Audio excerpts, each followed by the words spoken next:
Hello friends, இப்போது direct ஸ்பீச்லேருந்து indirect ஸ்பீச்சுக்கு மாற்றுறது எப்படின்னு பார்த்துட்டு வரோம். அந்த வகையில் இன்றைக்கி ஒரு டைப் பார்க்கலாம் ஃப்ரெண்ட்ஸு. அதுக்கு முன்னே நம்ம சேனலை கொஞ்சம் சப்ஸ்கிரைப் பண்ணிக்கோங்க ஃப்ரெண்ட்ஸ். சரி போகலாங்களா?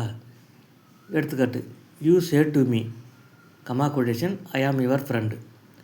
ஏன்னா இதெல்லாம் ஒரே மாதிரி இருக்குன்றீங்களா? இல்லைங்க, இது வந்து இல்லைன்னா ஃப்ரெண்ட்ஸு ஒன்று ஒரு டைப்பு, அதனால் எல்லாம் ஒரே மாதிரி இருக்குன்னு நினச்சிக்காரு. கொஞ்சம் உற்று கவனிச்சிங்கன்னா, கூர்ந்து கவனிச்சிங்கன்னா உங்களுக்கு வந்து இதில் உள்ள டிஃப்ரென்ஸ் என்னான்னு புரியும். சரி போகலாங்களா? அதுக்கு நம்ம சேனலை கொஞ்சம் சப்ஸ்கிரைப் பண்ணிக்கங்க ஃப்ரெண்ட்ஸ்.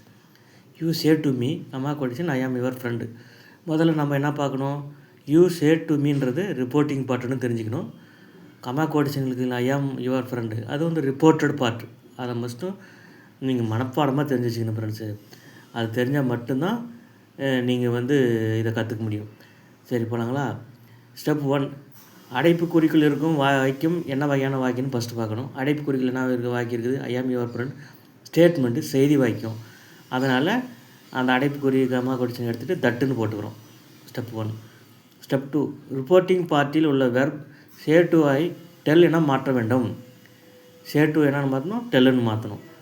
இந்த ரிப்போர்ட்டிங் பார்ட்டில் இருக்கிற ப்ரோனோன்லாம் எதையும் மாற்றக்கூடாது. அப்போது யூ டெல் மீ தட்டுன்னு வரும். அடுத்து ஸ்டெப் 3, இப்போ ப்ரோனோன் சேஞ்சஸ். ரிப்போர்ட்டட் பார்ட்டில் உள்ள ப்ரோனோன்களெல்லாம் ஐ யுவர் மாற்ற வேண்டும். இப்போ ரிப்போர்ட்டட் பார்ட்டில் உள்ள ஐ என்பதே அதுங்க ஃபஸ்ட் பர்சன். அது யாரை பார்க்கும்? I my me we our us. இதெல்லாம் ஃபஸ்ட் பர்சன். இங்கிலீஷில் I my me we our us. இந்த ரிப்போர்ட்டட் பார்ட்டில் வந்திருக்கிறது ஐ ஃபஸ்ட் பர்சன். யாரை பார்க்கும்? ஸ்பீக்கரை பார்க்கும். ஸ்பீக்கர் யாருங்க? You second person. இப்போ இந்த ஐக்கு செகண்ட் பர்சன் போடணும். ஐக்கு ஃபஸ்ட் பர்சன் ஐக்கு செகண்ட் பர்சன் யூ நீ செகண்ட், ஐக்கு தேர்ட் பர்சன் ஆணாக இருந்தால் ஈ, பெண்ணாக இருந்தால் சி. அப்போ யூ டெல் மீ தட் ஐனே வரும். அடுத்தது ஸ்டெப் 4, ரிப்போர்ட்டிங் பார்ட்டில் உள்ள என்ன வெர்ப் இருக்குதுங்க? ரிப்போர்ட்டிங் பார்ட்டானது ப்ரெசன்டென்ஸில் இருப்பதால் யூக்கு ஆர் என்ற ப்ரெசன்டென்ஸ் வெர்ப் போடுகிறோம். ரிப்போர்ட்டிங் பார்ட்டில் வெளியே என்ன டென்ஸ் இருக்குதுங்க? பர்சன்டென்ஸ் இருக்குதுங்க, டெல்லுன்னு. அதனால் யூக்கு பர்சன்டென்ஸில் என்ன வெர்ப் போடுவீங்க? ஆறுன்னு வருது. அப்போது you tell me that you ஆர்னு வருது. அடுத்தது ஸ்டெப் 5, யுவர் அந்த புரோனோன்னா ரெண்டாவது அடுத்தது மாத்திரம். இவர் என்னங்க தமிழ் அர்த்தம்? உன்னுடைய. இது என்ன இவருக்கு என்ன பர்சன்? Second person. எதெல்லாம் இங்கிலீஷில் second person? You your you, இது 3 இருக்குதுங்க. இந்த யூ யுவர் ஊ அடைப்புக்குறிகள் வந்தால் அது அடைப்புக்குறிக்கு வெளியே ரிப்போர்ட்டிங் பார்ட்டில் யாரை பார்க்கும்? லெசனரை பார்க்கும். ரிப்போர்ட்டிங் பார்ட்டில் லெசனரை பார்க்கும். இங்கே லெசனர் யார்? Me first person.